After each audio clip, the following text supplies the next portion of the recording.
Jumpa lagi dengan Patrice Allegro, Veritas Liberated Host. Terung vedere Patrice Allegro. Welcome back into the jungle of Protestantism.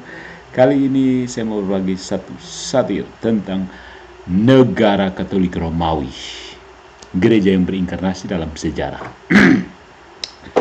Kalau seseorang menuduh Roma sebagai bukan gereja dan tidak juga Kristen, dia sedang menolak tubuh sejarah tempat sang sabda menjelma, seakan rahmat harus melayang di udara tanpa pernah menjadi daging. Gereja bukan ide abstrak, gereja adalah tubuh hidup, berakar dalam sejarah, bertumbuh dalam waktu, berdaging dalam budaya. Dan tubuh yang hidup selalu punya bentuk. Maka mari kita jawab satu persatu, bukan dengan histeria, tetapi dengan kejujuran sejarah dan nalar iman. First, yang pertama, Roma adalah negara, bukan gereja. Roma adalah gereja yang berakar, bernafas, dan bertanggung jawab dalam sejarah. Ketika kaisar runtuh dan peradaban Eropa hancur, siapa yang menyelamatkan manuskrip, seni, dan kemanusiaan? Ya. Biara-biara Katolik, umat yang setia, gereja yang mengatur diri bukan hanya sebagai komunitas doa, tetapi sebagai penjaga peradaban. Negara Vatikan bukan bidat, melainkan benteng terakhir agar gereja tidak tunduk pada kaisar manapun. Gereja membutuhkan status hukum agar tidak digilas Napoleon berikutnya. Roma menjadi negara agar Injil tak pernah ditaklukkan oleh pedang. Ingat kan, teman-teman? Dua, Alkitab tidak mengenal keuskupan, nunciatur, tahta apostolik, bla bla bla bla bla bla. Alkitab juga tidak mengenal altar kayu di gedung ibadah modern, kata Trinitas, kata Alkitab sebagai nama kitab suci. Tapi semua ini diterima Protestan karena mereka percaya tradisi sejarah gereja awal.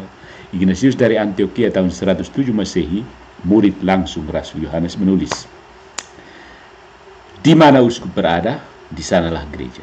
Seabad sebelum perjanjian baru selesai dikumpulkan, gereja sudah mengenal uskup, presbiter, diakon. Roma tidak menciptakan struktur gereja. Roma mewarisinya dari para rasul. Yang ketiga, banyak gereja lokal adalah normal. Roma memaksakan kesatuan. Gereja Katolik tidak melarang keberagaman, tetapi menjaga kesatuan iman. Banyak keuskupan, satu pengakuan iman. Banyak ritus, satu ekaristi. Banyak bangsa, satu baptisan. Perpecahan Protestan bukan sekedar ekspresi. Dia lahir dari penolakan otoritas. Di hari ini saja, satu ayat bisa melahirkan 5 gereja baru. Itu bukan kemerdekaan rohani, tetapi fragmentasi. Ya. Yesus berdoa supaya mereka semua menjadi satu. Yohanes 17:21. Hafalkan? Ya. Roma menjaganya, reformator menghancurkannya. Keren kan? Yang keempat, Roma berubah-ubah, dogma berkembang lewat dekrit politik. Benar, dogma berkembang, gereja bukan museum beku.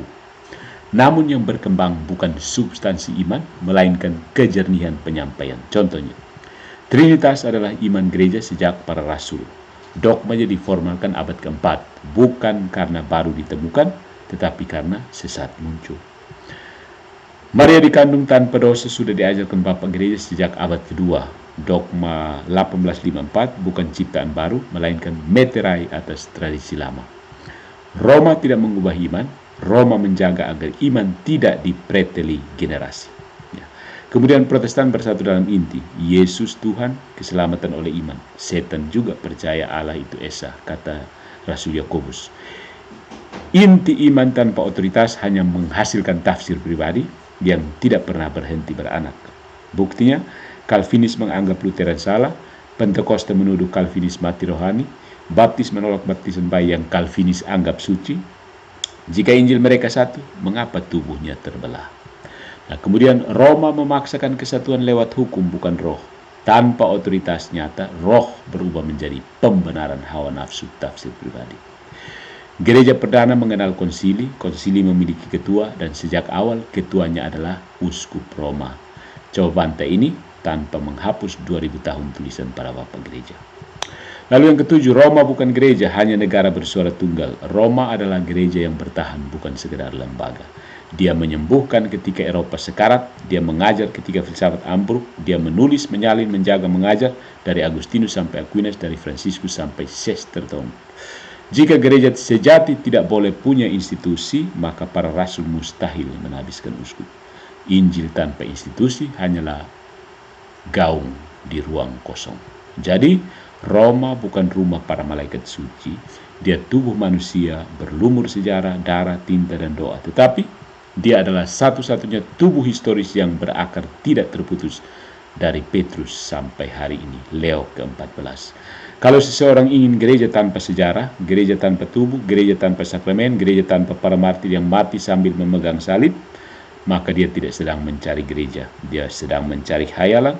Kesatuan sejati bukan angka statistik, melainkan jantung yang berdetak dalam tradisi suci. Sedang selama 2000 tahun, suara jantung itu tetap sama. Kristus adalah Tuhan, Ekaristi adalah tubuhnya, dan gerejanya berdiri di atas batu, meskipun badai abad-abad menghantamnya. Roma tidak sempurna, tetapi Roma tetap gereja. Dan justru karena dia hidup di dunia nyata, dia dapat menjaga Injil dari hanyut dalam subjektivitas manusia. Nah, yang menyangkal Roma hari ini sebenarnya sedang menolak sejarah tempat Kristus bekerja dalam daging. Dan iman tanpa sejarah bukanlah kekristenan, hanya bayangan. Ya kan? Jadi, keep calm, and stay away. Begitu.